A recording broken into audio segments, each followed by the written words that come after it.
You ever get the feeling the universe just waits for the exact moment you start to relax, then absolutely blindsides you with a problem so absurd you couldn't make it up if you tried? Yeah, that's pretty much how I lost my family's lake, at least for a while. To my neighbor Patricia, the self-appointed queen of the HOA who thought giving away other people's property was some kind of wedding favor. No kidding, I'm standing by my lake on a summer night, the air thick with the sound of crickets and laughter drifting over from next door, and that's when everything exploded. Patricia, holding court at her own engagement party, literally announced she was gifting my lake to her fiancé like it was a waffle iron on her registry. And before I could even process the audacity, her rent-a-cops had thrown me out of my own property, made me look like the lunatic crashing a party. The kicker.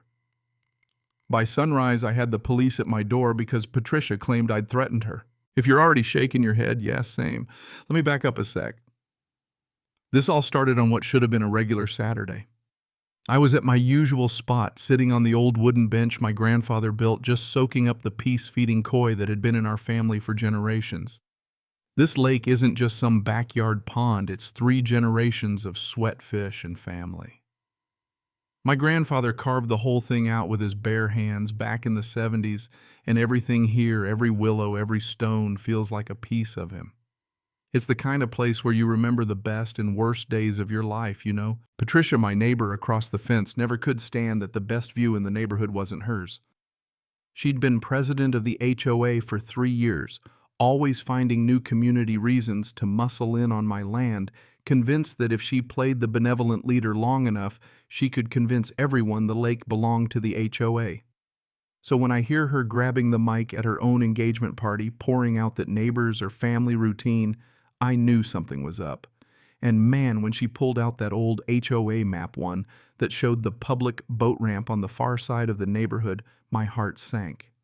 She flat out told the whole block, as my engagement gift, I'm officially giving this beautiful lake to Derek. And just like that, the crowd's cheering, people are filming, and I'm pretty sure a couple folks already had posts ready for the neighborhood Facebook page. I stormed in deed in hand, barely holding myself together, and told her straight up, that's my lake. You can't give away what you don't own. The whole place went dead silent like somebody had hit pause on the world. Patricia, though, never missed a beat, just smiled sweetly, played the confused leader, and told everyone I was mistaken. Then she called security. 2 bouncers actually dragged me out with Patricia on the mic, apologizing to her guests for my outburst, saying some people just can't handle change. If you've ever felt completely powerless, you know the feeling. Cameras flashed as I hit the grass, and the next thing I knew, people were shouting, he's attacking us, as if I'd come in swinging.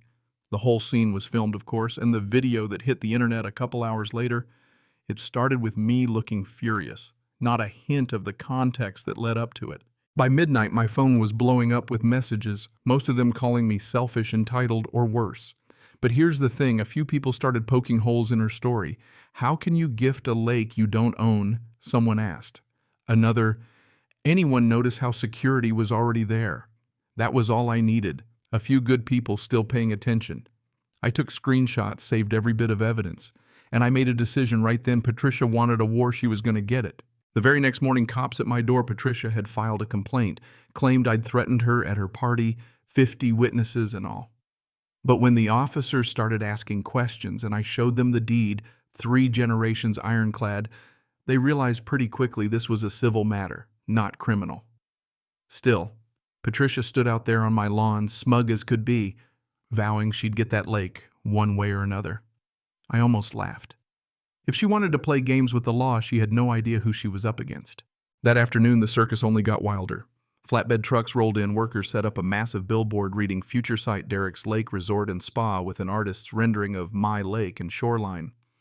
Patricia live-streamed the whole thing, talking up community development, completely unfazed by the fact that none of it was legal. Meanwhile, Derek, the so-called groom, looked more like a man at his own funeral, fidgeting, checking his phone, sweating through his suit jacket, as if this whole scam wasn't his idea. I called Gerald, my grandfather's old friend and the best property lawyer in the state. We went through the paperwork. Patricia's community lake access clause referred only to the public ramp nowhere near my property.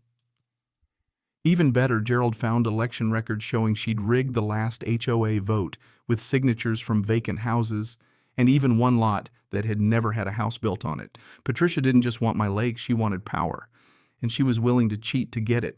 Gerald wasted no time. Emergency restraining order, cease and desist on the billboard, and a formal complaint to the HOA board. The real coup de grace. He timed the legal service to happen live during Patricia's next investor pitch broadcast for all her Dubai backers to see. Sheriff Davidson himself showed up on her doorstep, camera still rolling, and served her papers right there in the middle of her live stream. The chat exploded. Is this a scam? Pulling out immediately? Patricia tried to act unfazed, but even Derek started backing away, muttering about needing his own lawyer. But Patricia wasn't finished. That night as I sat by the lake, I got a tip she was posting on social, playing the victim, spinning a new story that I was harassing her. I checked my cameras, and sure enough, just before dawn, I caught Derek on tape damming up the creek that fed my lake, following Patricia's diagrams to the letter. By sunrise, the water was down, dozens of koi flopped in the mud, and the ecosystem was wrecked. I filmed the whole heartbreaking scene and posted it online. Within hours, it was viral. People all over the country were furious. Environmental lawyers called offering help, and local news picked up the story. The EPA got involved too, and suddenly Patricia and Derek were facing real federal consequences. Patricia, in a last-ditch attempt, recorded her own video claiming I had destroyed the lake for insurance money. But the internet's a brutal place. If you lie on camera, eagle-eyed viewers caught her in the same clothes she wore while loading equipment into her truck at 2:00 a.m. Screenshots, timestamps, traffic cams. Within a day, the whole narrative turned against her. Patricia the liar trending in my county. Meanwhile, the HOA board, disgusted, called for an emergency meeting to discuss removing her as president. For the first time, I felt like maybe justice was finally on my side. But Patricia had one last ugly move to play. Just as the dust started to settle, Derek, acting on Patricia's orders, took a sledgehammer to my grandfather's bench, right in the one spot that was technically outside my property line. Patricia filmed, waiting for me to snap, hoping I'd react. And I did. I lost it, ran out, tried to stop Derek, and in the heat of the moment shoved him away from the wreckage. Patricia streamed it live, painting me as the violent neighbor, and within minutes the story had flipped again, at least online. For 3 days I thought I'd lost. Reporters camped outside my house, police circled, and Patricia's team filed for a restraining order to try and toss my lawsuit. Then, plot twist. Derek called my lawyer drunk and left a 5-minute voicemail confession. He laid it all out, how Patricia planned everything. Forged signatures, stole from the HOA, destroyed the bench and the lake, all to cover her own thefts before a pending audit. He said he had receipts, diagrams, recordings. He even begged for immunity. I sent the recording to Gerald, and the next morning walked into court with more evidence than I ever thought I'd have. The courtroom showdown was straight out of a movie. Patricia strutted in, thinking she'd already won, her lawyer playing up my supposed aggression, that dangerous neighbor angle. Then Gerald played Derek's voicemail. You could feel the mood shift. HOA board members gasped. Even the judge looked stunned. Patricia unraveled on the spot, screaming at Derek in front of everyone. Derek, crumbling under pressure, offered to testify, turn over all the documents. The judge denied Patricia's motions, referred the whole case to the district attorney for criminal investigation, and within minutes, federal agents arrested Patricia for fraud and environmental crimes, live in front of everyone she'd ever tried to impress. The fallout was massive. The HOA voted her out, the EPA forced them to restore the lake, and the town passed new laws protecting family properties. My koi club buddies and neighbors helped me rebuild, even got a new bench made to my grandfather's specs. Derek took a deal to avoid the worst charges by turning state's witness. Patricia. She's facing 15 years, maybe more. And my family's lake battered, but surviving is finally safe. So yeah, sometimes fighting for what's right means taking more hits than you ever thought possible. But I'd do it again in a heartbeat.